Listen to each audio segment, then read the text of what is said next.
Hello, we are Memphis Communiversity. Today we are going to continue our Intro to Proof-based math, and we are talking about mathematical induction, or the process to prove things using mathematical induction.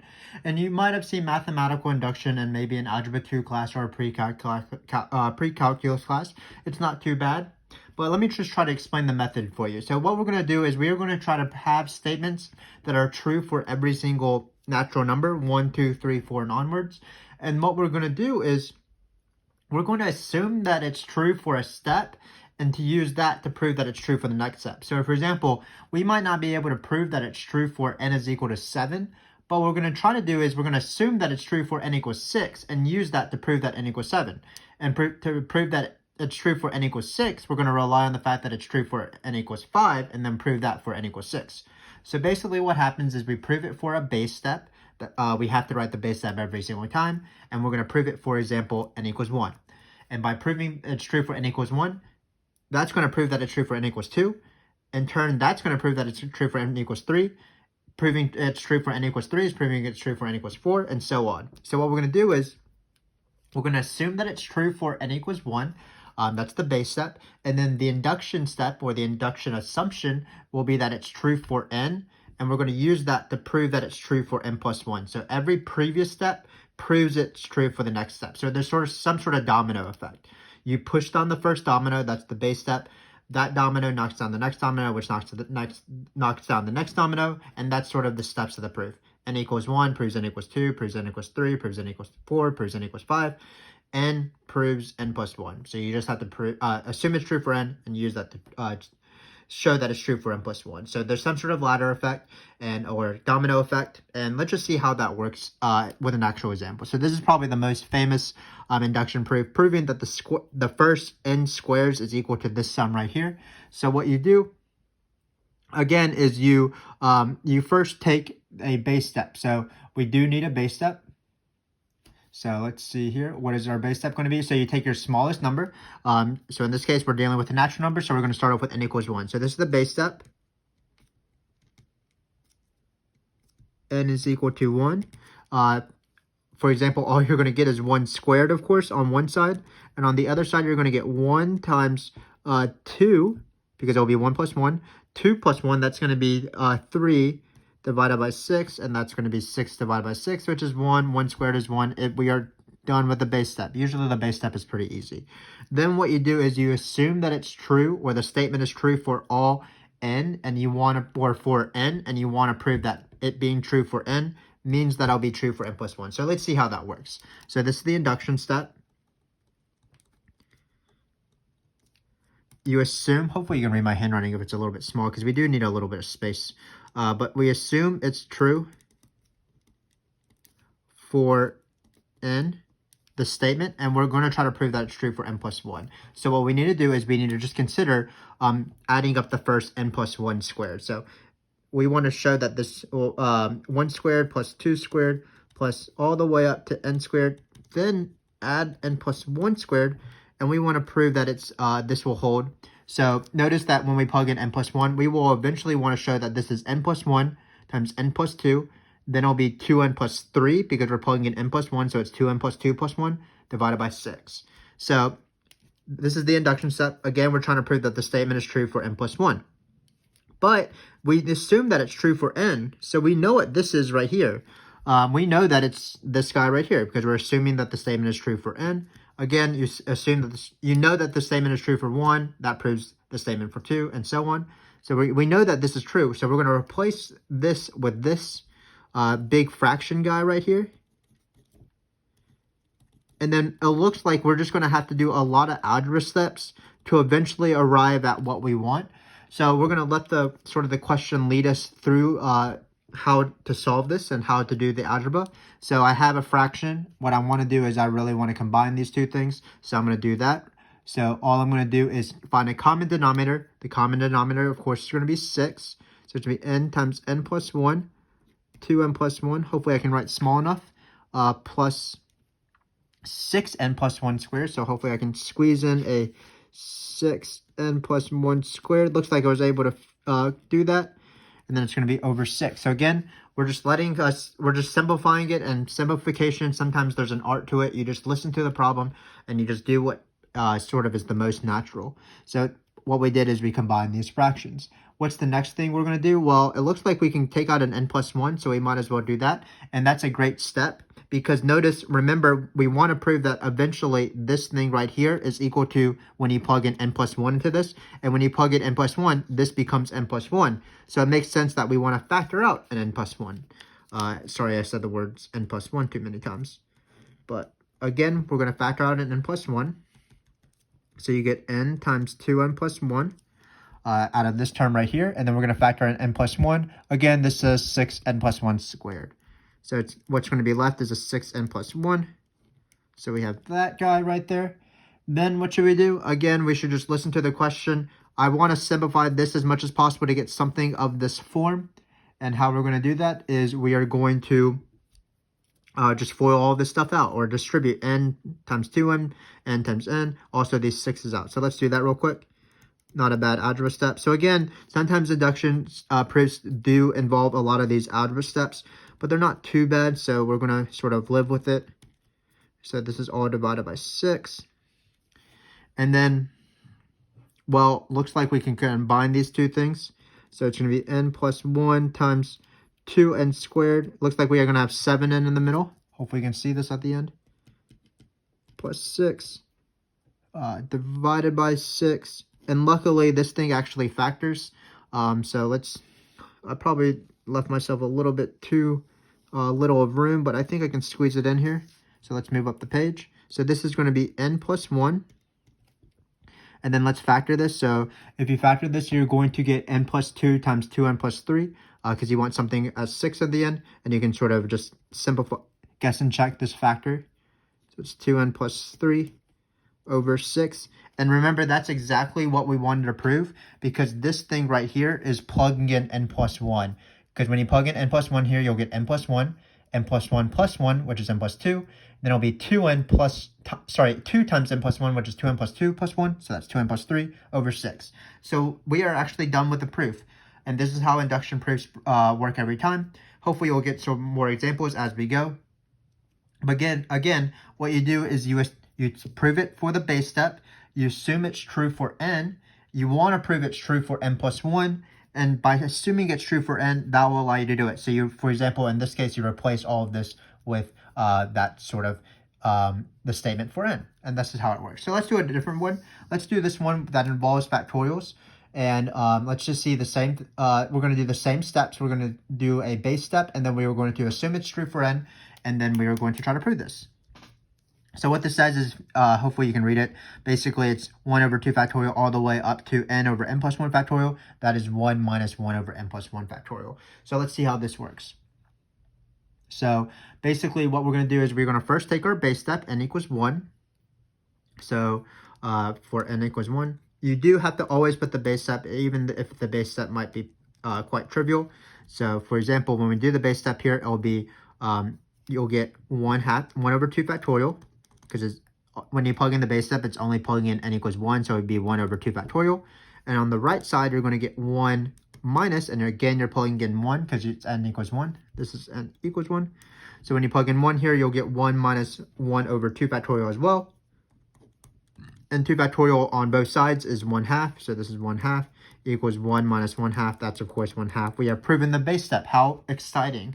So now what we need to do is we need to do the induction step. So this is going to be the meat of the proof, but I do not think it's going to be as bad as the algebra in the first question. So algebra, the induction step. We assume it's true for n. The statement is true for n.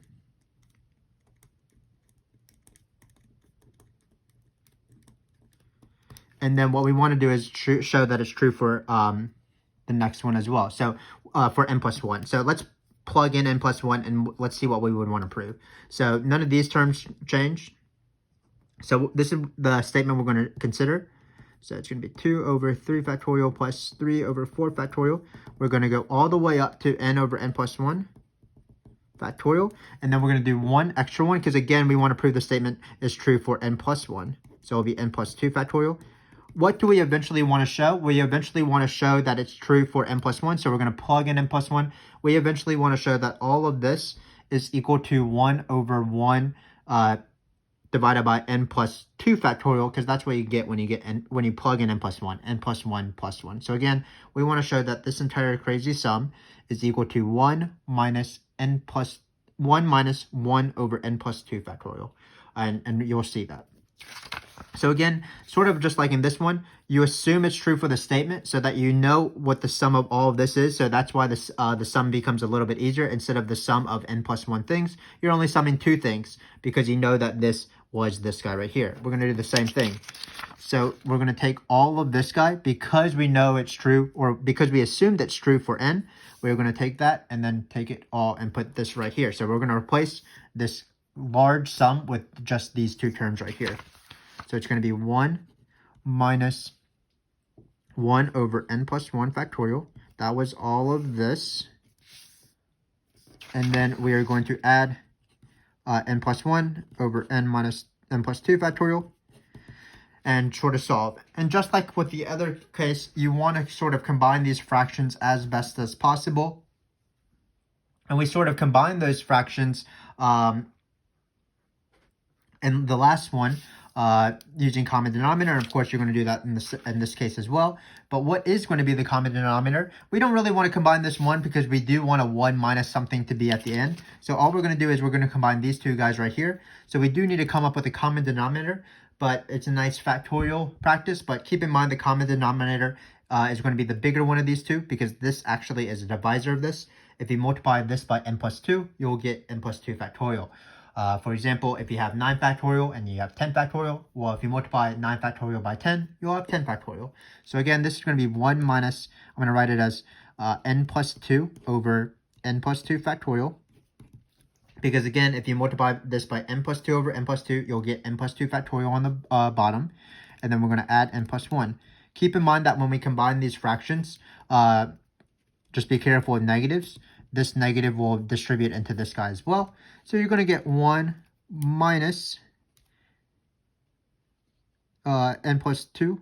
So let's just write it as one long fraction. So it's going to be n plus 2 factorial. But again, it's going to be minus n minus 2 plus n, which is great because this will cancel out with this, plus 1. So let's see what we get. Well, we're going to get, again, these n's cancel. Minus 2 plus 1, of course, is minus 1. So we're just going to get 1 minus 1 over n plus 2 factorial. And remember, that's exactly what we wanted to prove. We wanted to prove that this statement was true when you plugged in n plus 1. So when you plug in n1 plus 1 into the left side, that was what we originally started with. And when you plug in n plus 1, as we mentioned before, it is 1 minus 1 over n plus 2 factorial, which is what we got. So hopefully you understand how to do these induction proofs. Again, you start off with a base step, and by starting off with this base step, you're sort of starting the domino process. Then you assume it's true for n, and once you assume it's true for n, you use that to prove that it's true for n plus 1. So for example, oftentimes you're going to be substituting in a crazy sum or something like that into your formula so that you can use that to prove that the statement holds true for n plus 1 factor you want to prove that the statement is true for n plus 1. Didn't really know what I was saying there. But again, just look for the statement with the ends and just replace that or use that, the original statement, and then that'll allow you to solve it for n plus 1.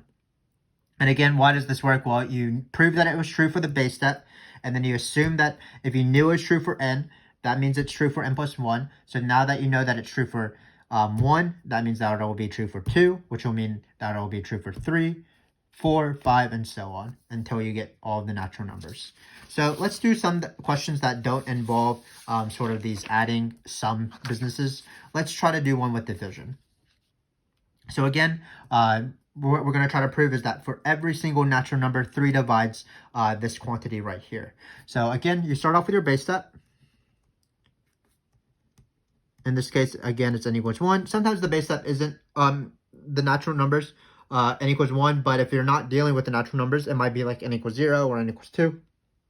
But for all these questions, we've been dealing with the natural number, so it is n equals 1.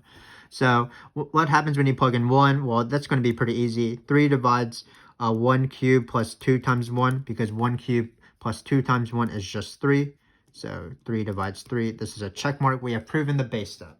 So now what we want to do is we want to prove that it's true using induction. So this is the induction step.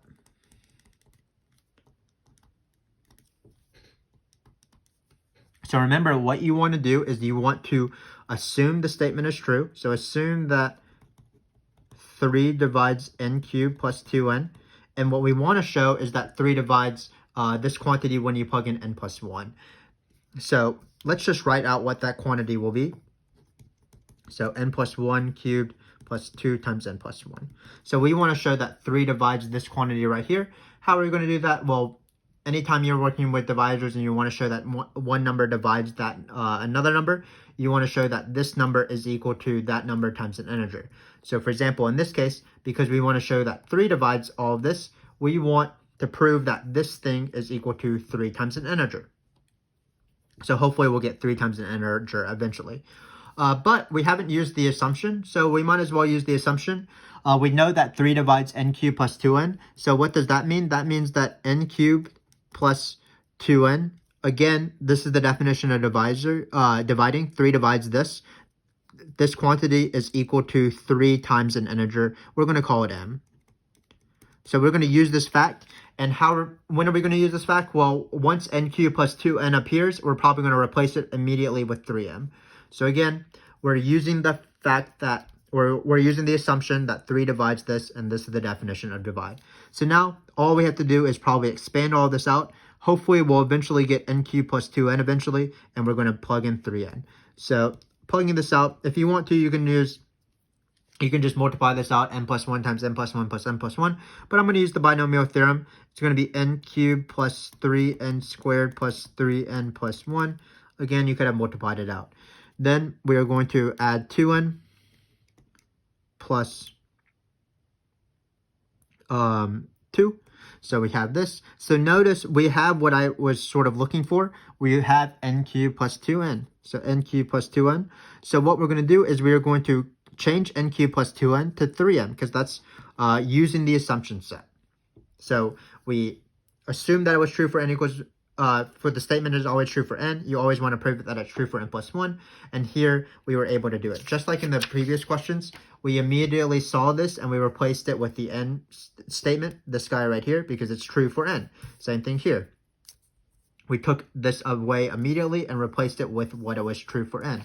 Here, it didn't appear sort of at the very beginning of the question, but it appeared sort of in the middle of the question. But same thing, we have this guy, and now we're going to replace it with what we know it's, and here it's going to be 3 times an integer, because 3 divides this quantity, n cubed plus 2n. So now we're just going to write the rest of it, plus 3n squared plus 3n. Of course, we're going to combine this plus 1 and plus 2, so it's plus 3. Again, the n cubed and 2n became 3m. Why is this so lovely? Well, we can easily factor out a 3. It's going to be 3 times m plus n squared plus n plus 1, and we have shown this fact. Because by definition, because m plus n squared plus n plus 1 is an integer, of course, the sum and the product of integers result in integers. We have that 3 divides this number right here, and that's what we wanted to prove. 3 divides n plus 1 cubed plus 2 times n plus 1. Again, this is how induction works. You assume it's true. You prove that don't really know the process, even though I just did it. You prove that it's true for the base step. In this case, n equals 1. Then you assume it's true for the induction step. By that assumption, some sort of mathematical relationship holds, and in this case, it's n cubed plus 2n equals 3 times an integer. We have a formula or an expression for n cubed plus 2n because 3 divides n cubed plus 2n. Then what we want to do is we want to use that fact to prove that it's true for n plus 1. So usually what you do is you sort of do a little bit of math here and there. You find exactly the statement either at the very beginning of the question, or it will naturally pop up in the question, and then you're going to replace that, and then you're just going to hope for the best. By using that, we were able to express n cubed plus 2n times n plus 1 as 3 times an integer. that proves that it's 3 divides that. So hopefully all that made sense. That's sort of an example of induction using division. So now what we're going to do to finish this off is we are going to use induction here with the Fibonacci sequence. So hopefully you know what the Fibonacci sequence is. Basically what happens is you take terms and you just add the previous 2 terms to get the next term. So for example, the first, you start off with 1 and f1 is 1 and you start f2 as 1 as well. And then to find f3, you add them together. So 1 plus 1, that's 2. So let me write out the Fibonacci sequence for you. So you start off with f1, which is 1, f2, which is 1, f3 is, the rule is you add the 2 previous ones. So it's going to be 2, f4, you're going to add the 2 previous ones, that's 3. I'm not going to keep writing f, but again, these are the 4 Fibonacci number, the 5th Fibonacci number, but it goes 1, 1, 2, 3, then 5, then 8, 5 plus 8 is 13, so it's 13, 13 plus 8 is 21, and so on. And what we're going to try to prove using induction is that if you sum the even Fibonacci numbers, that's going to be the next odd Fibonacci number minus 1. So again, pretty easy proof by induction. So first off, what we need to do is we need to prove the induction step. So induction step, or not the induction step, sorry, the base step. So again, what is the base step? It's going to start with n equals 1, because when you plug in 1 here, you'll get f of 2. That's the first term. So that's the induction step. Not the induction step, the base step with 1 term. So in this case, what is f of 2? Well, it's 1. In this case, when you plug in, because it's 2n, when you plug in 1 here, you'll get 3. What's f of 3 minus 1? Well, that's 2 minus 1. Sorry, 2 minus 1, yes, exactly what we want, which is 1, and f of 2 equals 1. So we have proven the base step. So now what we're going to do is we are going to try to prove the induction step. So what you want to do is you always want to assume that the statement is true for n, and you want to use that to prove that it's true for n plus 1, because that's the domino effect. Knowing that it's true for n, so that the domino for n is falling, that will knock down the domino for n plus 1. So assume that the statement is true for n, and then we are going to try to prove that the statement is true for n plus 1. So this is going to be very similar to our first few 2 proofs, because we have a sum here. And usually these sum questions aren't too bad when you're using induction, because you sort of transform a lot of these terms in these sums into a different form, as we're about to do. So this is what we're going to try to consider. Let's be careful. It's going to be in parentheses, so really it's f of 2n plus 2. Keep in mind, we're trying to prove that it's true for n plus 1, so we're not bumping up everything by 1. We are actually pulling in n plus 1 for n, so you get 2n plus 2, for example, if you were to distribute this. But just like in the previous cases with sums, we know at this what this quantity is, because we assume that the statement is true for n. So we know that this guy right here is equal to f of 2n plus 1 minus 1. So this is f of 2n plus 1 minus 1. This is the induction step. And then what is this guy right here? So this is actually a very quick proof. This is f of 2n plus 2. So here we have 2 successive terms in the Fibonacci sequence. We have f of 2n plus 1 plus f of 2n plus 2. What is that going to be? Well, the Fibonacci sequence follows this rule right here. I can't speak anymore. Let me restart. The Fibonacci sequence observes or follows this rule. Basically what it says is if you have 2 terms and you add them together, you get the next one. So for example, f of 7 plus f of 8 is f9. f25 plus f26 is f27. So here we have 2 terms in a row. So when you add them together, you get the next term. So what's that next term? It's going to be 2n plus 3. But of course, you can express 2n plus 3 as 2 times n plus 1 plus 1. So this is equal to f of 2 times n plus 1 plus 1 minus 1. And why is that significant? Well, we have proven this statement for n plus 1, because when you replace n plus 1, that's exactly this. So hopefully you sort of see the power of induction. You're able to sort of simplify these really complex sums or maybe division questions into easier questions, because you're assuming it's true for the previous step. What you need to remember is that you have to know the base step, and you sort of follow this process.